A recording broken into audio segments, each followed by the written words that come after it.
Hello viewers and dear student, সকলে কেমন আছেন? আশা করি ভালো আছেন, সুস্থ আছেন। এই পর্যন্ত আমিও ভালো আছি, সুস্থ আছি।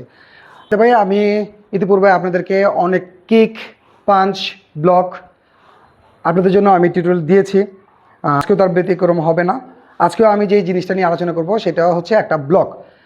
ইতিপূর্বে আমি যে একটা ব্লক দিয়েছিলাম একটু সিনিয়র লেভেলের, আজকেও সেম আমি একটু সিনিয়র লেভেলের ব্লক নিয়ে আলোচনা করব।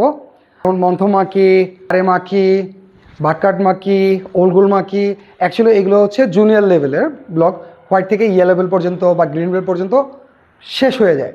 যখনই আমরা গ্রিন থেকে একটু উপরে চলে যাব তখনই কিন্তু আমাদের সেম ব্লক, দ্যাট মিনস আরামাকির সাথে যদি আমরা আরও একটা হ্যান্ড, আমাদের দু হাতে একসাথে কাজ করি, তাহলে কিন্তু নাম পরিবর্তন হয়ে যায়। এবং এই নামগুলো হচ্ছে অ্যাকুরেটলি জানা, এবং এইটার অ্যাকুরেট কী কাজ, বেসিকটা কিভাবে হবে, এটা যদি আমরা না জেনে করি তাহলে সবচেয়ে বড় জিনিস হচ্ছে ব্লকে আমরা জানি, বাট ব্লকের যে অর্থটা সেটা আমরা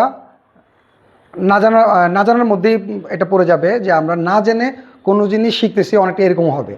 তো আমরা যখনই যেই জিনিসটা শিখবো না কেন, চেষ্টা করব আগে তাকে ঠিকমতো জেনে নেওয়া। তাহলে ব্লকটাকে আসলে আমরা যখনই ট্রেনিং করব তখন অ্যাকচুয়ালি জেনে যখন করব, অনেকটা খুব উৎফুল্ল নিয়ে করব, এনজয়ের সাথে করব, যে হ্যাঁ এটাকে আমি প্রপারলি এবং পারফেক্টলি জানি, বুঝি। তাহলে আগে আমরা যে ব্লকটা নিয়ে আলোচনা করব সেটাকে আমরা আগে জানবো, বুঝবো, দেন আমরা ট্রেনিং করব। চলুন তাহলে কথা না বাড়িয়ে আমরা আমাদের মূল সেশনে চলে আসি। আজকে যে ব্লকটা করব সেটার নাম হচ্ছে আরে গডিরিওমাকি। আরে গডিরিওমাকি আমরা মোটামুটি সকলেই জানি যে আরে মানে কি, গডিরিও মানে কি। অলরেডি যদি আপনি আমার পিছনের ভিডিও দেখে থাকেন তাহলে ইতিপূর্বে আপনারা জেনে গেছেন যে আসলে গডিরিও কি আর মাকি মানে কি। এটা তো আমরা সকলেই জানি যারা তাইকোয়ান্দো কম বেশি করি। তো বাই দ্য বাই, আমরা এই আরে গডিরিও মাকিটা স্টেপের সাথে এবং উইদাউট স্টেপ দুটা আসলে কিভাবে করা যায়, যদি আমরা শুধু হ্যান্ড ব্লকস নিয়ে আলোচনা করি এবং হাতের যে কাজগুলো এটা যদি আমরা প্রপারলি শিখে যাই, তাহলে কিন্তু আমরা যে কোনো স্টেপে আমরা এটা করতে পারবো। যদি আমাদেরকে টার্গেট দেওয়া হয় শুধু তুমি চকিত করো বা আপ কবিত করো, ব্যাক স্টেন্স দ্যাট মিনস ডেট কবিত করো, যে কোনো একটা স্টেপের উপরে আসলে আমরা কখনোই ফোকাস দেবো না। আমরা যখন ব্লক শিখবো শুধুমাত্র ব্লক নিয়ে আলোচনা করব, স্টেপটা থাকবে পরে। যদি আমাদের ব্লকটা রেডি হয়ে যায় তাহলে কিন্তু অটোমেটিকলি যে কোনো স্টেপের সাথে আমরা এই ব্লকটা করে ফেলতে পারবো। তাহলে ঠিক আছে, আমরা এই আরেক গডিরিও বাকি নিয়ে আলোচনা করি। দ্যাট মিনস লাইক চেরিয়েট শুনবি। বরাবরই আমি যেটা করে থাকি, স্টেপ বাই স্টেপ আমরা শেখানোর চেষ্টা করি। তাহলে আজকেও তার ব্যতিক্রম হবে না, আমরা স্টেপ বাই স্টেপ শিখবো। তাহলে স্টেপ বাই স্টেপ কী হচ্ছে, আরেক গডিরিওমাকি খেয়াল করি, একটু টার্ন করে নিই হাতগুলো বোঝানোর জন্য। দ্যাট মিনস যখনই আমরা সামনে যাচ্ছি লাইক ওয়ান, দ্যাট মিনস আরামাকে যদি আমরা খেয়াল করি, সিঙ্গেল হ্যান্ড যেটা আমরা করেছিলাম আরামাকির জায়গায় চলে আসবে। আমরা যে হাতে ব্লক করি না কেন, ডান হাতে করি এবং বাম হাতে করি, যেটাই করি না কেন, কী হচ্ছে আরামাকির পজিশনে চলে আসবে। এবারে আসি অপোজিট হ্যান্ড। দ্যাট মিনস আমাদের এক হ্যান্ড বলবো অথবা অপোজিট হ্যান্ড বলবো। দ্যাট মিনস কখনো কখনো আমাদের এই পজিশনও থাকতে হতে পারে বা এই পজিশনও থাকতে হতে পারে। এর জন্য হচ্ছে আমরা ওই ডান হাত পিছনে বাম হাত পিছনে এটা বলবো না। দ্যাট মিনস ব্যাক হ্যান্ড যখনই আমাদের যেই হাত পিছনে থাকবে ঠিক ওই হাতটার পজিশনটা নিয়ে আলোচনা করব। যখনই যে হাতটা যে পিছনে থাকবে সেটা কি হচ্ছে সেম। এবার কি হচ্ছে, আমাদের শোল্ডার লেভেল থাকবে না, শোল্ডার থেকে এটা কি হচ্ছে একটু উপর দিকে চলে যাবে, আমাদের কান বরাবর চলে আসবে, হিয়ার লাইন বরাবর চলে আসবে এইখানে। এবং পিছনেটা একটু ফোল্ড থাকবে যেন প্রেশার আসে, সোজা থাকবে না। সোজা থেকে কিন্তু কি ক্লোজ করতে হবে শুধুমাত্র। আর যদি একটু ফোল্ড থাকে তাহলে আমরা এক্সট্রা প্রেশার দিতে পারবো। এবং কি হচ্ছে, হাতের প্লানটা বাইরের দিকে থাকবে। আমরা যেদিকে যে হাতটা যখনই পিছনে থাকবে প্লানটা বাইরের দিকে থাকবে লাইক দিস এইখানে। এবার কি হচ্ছে, আরামাকির জায়গায়।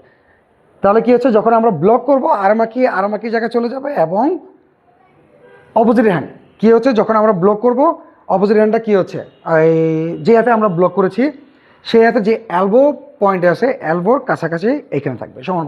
উপরে থাকবে না, নিচেও থাকবে না, বেশি পিছনেও থাকবে না, বেশি সামনেও থাকবে না। এই ডিস্টেন্সটা কতটুকু হচ্ছে, 4 inch. Minimum close line 4 inch, outline gapping লাইনটা কি হচ্ছে ম্যাক্সিমাম 6 ইঞ্চ, এর ভিতরে থাকবে আরামাকি। এবং যেটা আমি ব্লক করব সেটা খেয়াল রাখবো, যে হাতটা আরামাকি হচ্ছে সেটা বাম হাতে হতে পারে, ডান হাতে হতে পারে। এটা কি হচ্ছে, পা থেকে 2 মুট উপরে থাকবে, পা থেকে 2 মুট গ্যাপ থাকবে। এখন এটা আমাদের যে হাতে ব্লক হোক না কেন, ডান হাতে হতে পারে বাম হাতেও পারে। দ্যাট মিনস কী হচ্ছে, পা থেকে 2 মুট উপরে থাকবে, 2 পাঞ্চ। এই হচ্ছে মূল পজিশন, এবং এইটা কি হচ্ছে আমাদের বডির সাথে ক্লোজ থাকবে, লাগানো থাকবে।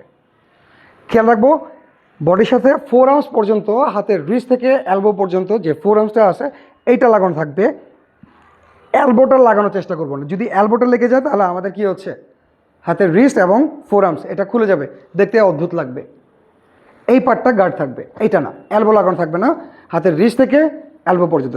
ওকে, এই হচ্ছে আমাদের বেসিক লাইন। তাহলে এটা আমরা কিভাবে করব? First like 1 2, again should be like 1 and 2, same 1 and 2, same একই জিনিস যদি আমরা হ্যান্ড চেঞ্জ করি একই কাজ একই জিনিস হবে, like this 1 2, should be 1 and 2, should be same 1 and 2।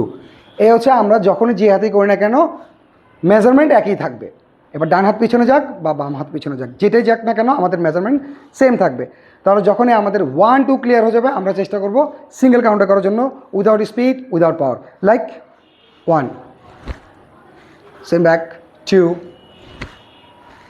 Back, same যদি চেঞ্জ করে করি লাইক 1 বারো, সেম 2 বারো 3 বারো। ওকে, যখন আমাদের মেজারমেন্ট ঠিক হয়ে যাবে যে প্রতিবার যখনই আমরা ব্লকটা করব প্রতিবার একই জায়গায় হচ্ছে, দেন আমরা ট্রাই করব স্পিড। পাওয়ার দিকে আমরা নজর না দেই, শুধু স্পিডটা করব। অ্যাকচুয়ালি যখন আমরা স্পিড করব তখন কিন্তু পাওয়ার অটোমেটিকলি চলে আসবে। পাওয়ারটার জন্য আলাদা করে পাওয়ার দিতে হয় না। যখনই আমরা যত বেশি ফাস্ট করব, স্পিড বাড়াবো, ঠিক পাওয়ারটা অটোমেটিক্যালি তার স্পিড অনুযায়ী চলে আসবে। এবার ডিপেন্ড করবে আমাদের এইগুলো কতটুকু শক্ত, এগুলো কীভাবে শক্ত করতে হয় এগুলো নিয়ে আলোচনা আজকে নাই করি, অন্য একদিন আলোচনা করতে হবে। তবে যেহেতু কথা বললাম একটা জিনিস খেয়াল করবো, এগুলো পাওয়ারফুল বানানোর জন্য সবচাইতে বেশি জিনিস, যে জিনিসটা বেশি দরকার হয় দুটো জিনিস, এক হচ্ছে ফিজিক্যাল ট্রেনিং, 2 হচ্ছে ফুড। এই দুটো জিনিস লাগবেই, রেস্টের কথা না হয় নাই বললাম, এই দুটো একদম কম্পালসারি। ওকে, তাহলে সেম কী হচ্ছে লাইক 1 ব্যাক 2 ব্যাক 3, সেম। যখন আমাদের মেজারমেন্ট ওকে যাবে দেন আমরা ট্রাই করবো একটু ফাস্ট করার জন্য 1 2। এই ফাস্ট করার সময় শুধু আমরা একটা জিনিসই খেয়াল করব, সেটা হচ্ছে টাইমিং। টাইমিংটা হচ্ছে সবচাইতে গুরুত্বপূর্ণ একটা বিষয়। হাত এবং পা, এই টাইমিংটা আমরা কীভাবে মেলাবো সেটা হচ্ছে যখনই আমরা স্টেপটা সামনে গিয়ে পড়বে ঠিক তখনই কি হচ্ছে ব্লক শেষ। এইখান থেকে আগে পা পড়লো তারপর হাত, রং। ওকে, এটা করা যাবে না। তাহলে কি হচ্ছে যখনই আমাদের পাটা পড়বে ব্লক শেষ, that means like this again. এই হচ্ছে আমাদের আরে গডিরিয়মাকি। ওকে, তাহলে আরে গডিরিয়মাকি কীভাবে হবে এটার বেসিক স্টেপ বাই স্টেপ আমরা শিখে নিলাম, জেনে নিলাম, বুঝে নিলাম। তাহলে বন্ধুরা আজকে এই পর্যন্ত, সকলে ভালো থাকেন, সুস্থ থাকেন, এই কামনা বিদায় নিচ্ছি। আমি মোহাম্মদ আরিফ হোসেন, আল্লাহ হাফেজ।